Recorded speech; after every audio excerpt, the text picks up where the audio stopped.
Ó, rapaz, rapaga, bem animado, né? Enfim, tão animado quanto a macroeconomia anda, tá? Tão animado quanto um dado saiu, né, um dado relativo ao emprego lá nos Estados Unidos saiu hoje e pode acabar interferindo, né? Por mais que seja um dado corriqueiro, pode acabar interferindo no um importantíssimo dado de amanhã que é o payroll. O payroll que quando nós não estamos com a inflação fora do comum, com o Federal Reserve tentando controlar a inflação, tende a ser o dado mais importante do mês, que é o famoso payroll. Ocorre toda a primeira sexta-feira útil de um determinado mês, tá bom? Enfim, a gente vai ver como isso impactou o S&P 500 e pode acabar impactando o Bitcoin logo depois da vinheta. Vai!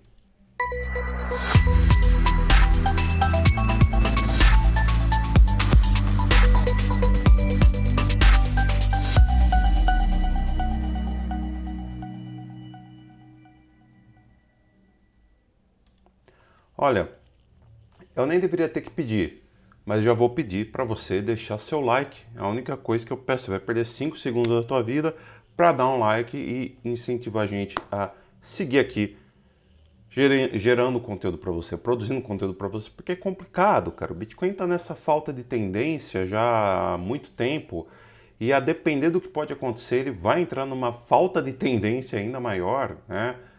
E aí, poxa, se você vem aqui e ainda assiste o vídeo e não dá like, fica mais chato ainda pra gente. Então dá like, não custa nada, tá? Literalmente não custa nada, é de graça.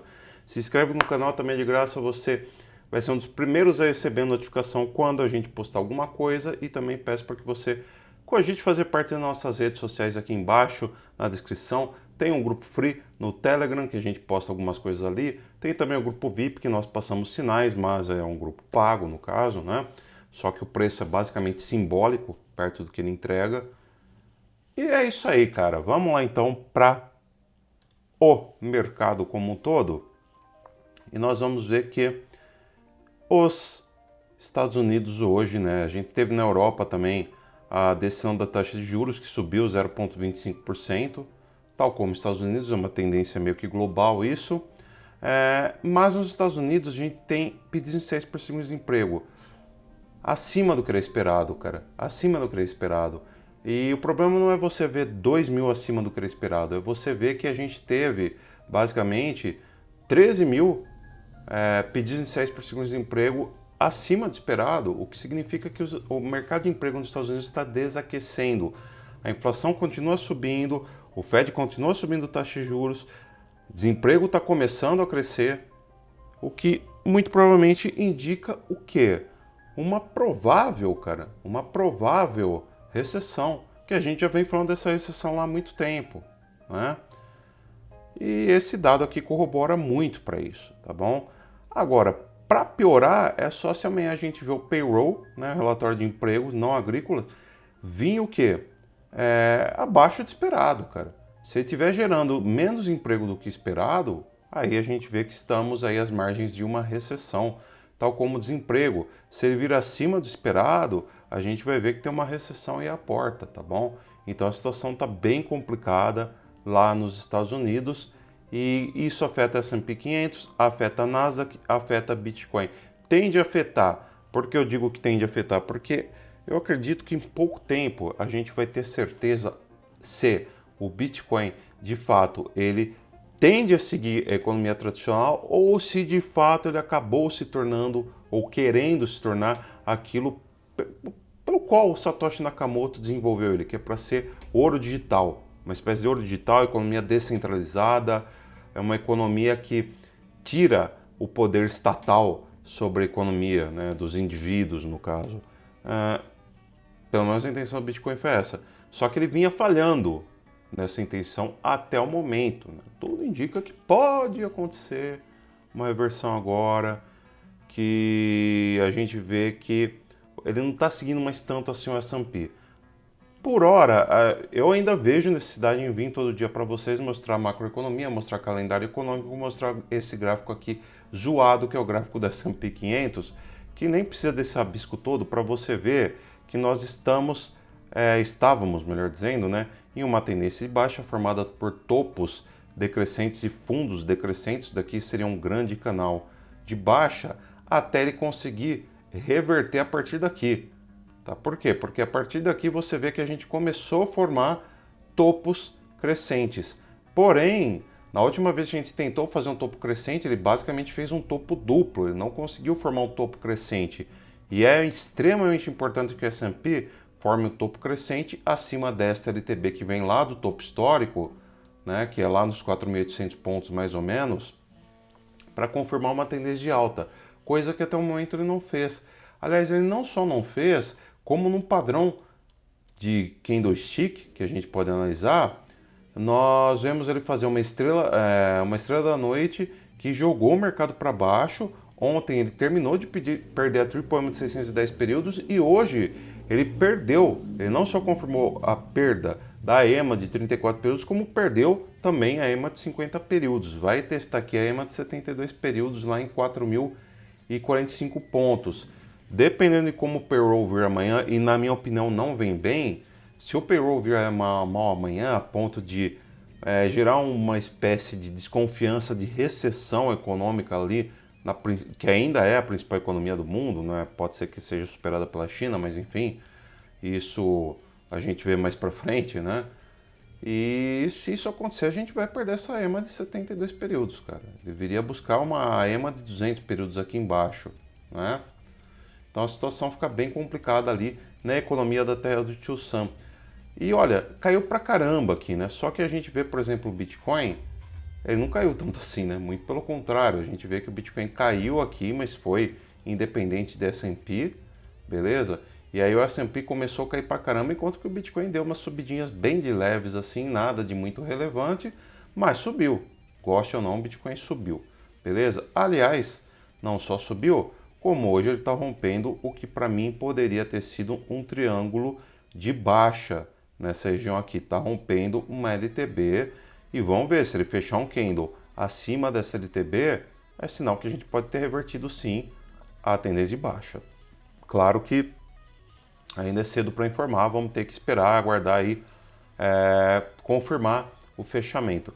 Lembrando que sexta-feira também não é um dia muito recomendável para ficar operando no mercado, em especial às vésperas de payroll, em especial numa sexta-feira com payroll, tá bom? E lembrando, cara, às vezes o resultado do payroll, ele não é digerido imediatamente. Às vezes é como a taxa a taxa de juros do Fed, né?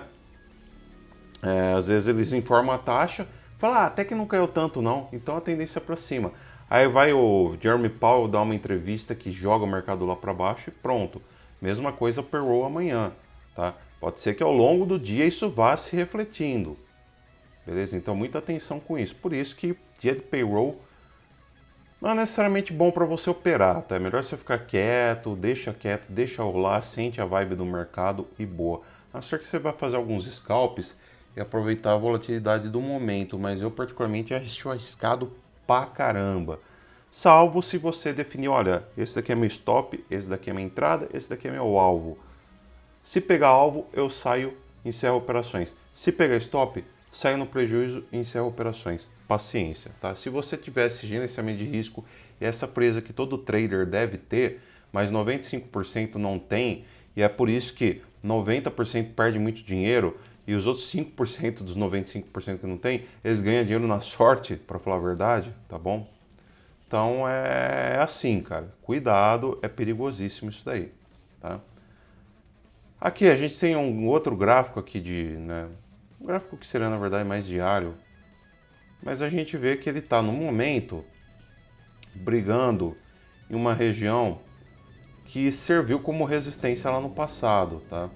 Vamos ver como é que vai ser essa luta aqui. Lembrando que vai ser difícil ele conseguir superar a triple EMA de 610 períodos assim tão rapidamente, tá? Vai ter um longo caminho aí pela frente aí, tá? Tudo depende de como ele terminar amanhã. Se conseguir superar e romper aqui 30, eu diria 30.600 dólares, para mim ele retoma alta, para mim ele vai buscar pelo menos aqui, ó, 34 mil, coisa do tipo, tá podendo pegar até, quem sabe, 39 mil, beleza? Então, tá aí, a dependência do Bitcoin romper 30.500. Lembrando, eu falei já ontem, ou o Bitcoin perde 27 diria até aqui, ó, 27.500, ou ele rompe 30.500. O lado que ele romper é o lado que ele vai assumir. Basicamente isso que eu te falo, tá? Gráfico de 4 horas, ó. Fez aqui um cabelinho de Bart, foi para baixo, fez outro cabelo de Bart invertido, fez mais um cabelo de Bart invertido, enfim, tá uma loucura isso daqui. O que a gente vê é que o Bitcoin tá vindo para cima, tá? Não tenho o que falar. E muito provavelmente o alvo deve estar bem aqui nessa Triple Image de 610 períodos, que nesse momento está em 30.100 dólares, tá bom? Pode ser que ele trave ali e não consiga romper, tá? Ele precisa romper 30.600 para a gente acreditar em alta, mas vamos ver o que tá para fazer aí. Olha aqui, cara, 1 hora também, outro cabelo de Bart invertido. Isso daqui acontece quando tem muita manipulação no mercado, tá bom?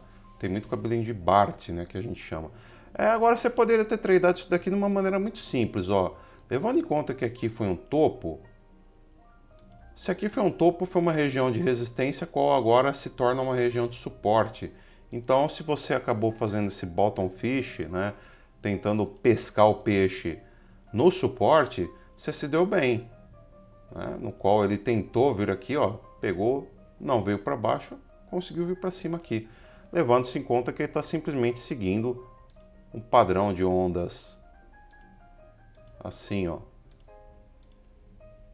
Isso daqui é claramente um padrão crescente, né? Uma tendência de alta, pelo menos no gráfico de 1 hora. Beleza? Então ele está seguindo essa tendência de alta. Com alvo aonde? Eu levaria em conta isso daqui com alvo lá em 29.600 dólares aí aproximadamente, que é o alvo 1.6 de FIBA. O Golden Ratio de Fibonacci está ali, tá bom? Então pode ser que a gente venha buscar os 29.600 dólares aí, tá bom? Pelo simples fato de que ele simplesmente seguiu respeitando esta estratégia, a qual ele sobe para aqui, sobe de novo, ele corrige justamente onde ele parou antes, que é aqui, aí ele volta a subir, aí ele corrige novamente onde ele tinha parado aqui, aí ele volta a subir, aí depois ele vai corrigir para esse topo e por aí vai, tá? É uma tendência de alta bem padrão que a gente está vendo aqui. Lembrando, não é uma tendência de alta infinita, só para constar, tá bom? Aqui, M15, ombro, cabeça, ombro, pegou o nosso alvo aqui, né, que eu falei que ele ia buscar, talvez ele fizesse uma retração aqui, não fez, veio já pegar o alvo, depois deu uma possibilidade de entrada em short aqui, quem apostou, pegou esse alvo aqui e foi que foi. O bichinho rompeu que não quer nem saber de mais nada, ele veio, rompeu, detonou tudo, com possibilidade de buscar alvo em 29.700, que eu acredito que ele vai buscar sim, tá? Muita atenção com esse candle aqui, porque conforme for, eu vou começar a traçar canais de referência, vou apagar todo esse esquema que eu fiz e traçar um canal de referência aqui, definir canais de FiMate com base neste candlestick aqui, tá? Vamos dar a devida importância para isso, porque ele pode dar oportunidades para a gente lá no futuro, beleza? O que eu vejo aqui no Open Interest, na análise de sentimento como um todo, é o Bitcoin dando um pump daqueles agora, porém, o Long Short Ratio está caindo, que é bom, é interessante que ele caia, mas algo que para mim é pecaminoso, é o mercado subir tanto com o Open Interest caindo, cara. Então, ó, o mercado subiu e o Open Interest caiu. Isso daqui é uma divergência bearish classíssima. Ainda mais quando acontece isso daqui, de deixar muita sombra aqui para cima. Então, enquanto o mercado está subindo price action, o Open Interest está fazendo o contrário. Ou seja, tem pouca instituição interessada de verdade nessa alta do Bitcoin agora. Pode ser muito bem uma armadilha para deixar muita gente presa lá em cima e depois derrubar o mercado. Tá? Eu vejo algo desse tipo. No momento tivemos bastante shorts liquidado nesse pump, o que pode justificar essa alta justamente para liquidar shorts. E também temos aí muita resistência no gráfico a partir aqui dos 29.700, que é até onde eu acho que o Bitcoin deve ir, 29.600 por aí vai, tá? Talvez ele sofra uma resistência aqui nessa faixa. Se conseguir romper a faixa de 29.700, coisa do tipo, a gente tem alvo lá em 30.500, 30.600, beleza? Fear and Greed, deixei aqui a propaganda, a única propaganda que eu gostei, achei bonito para decorar isso aqui, enfim. Fear and Greed, 61, ganância acima do que era para estar. Por esse vídeo é isso, falou, fui, adiós, tchau, tchau.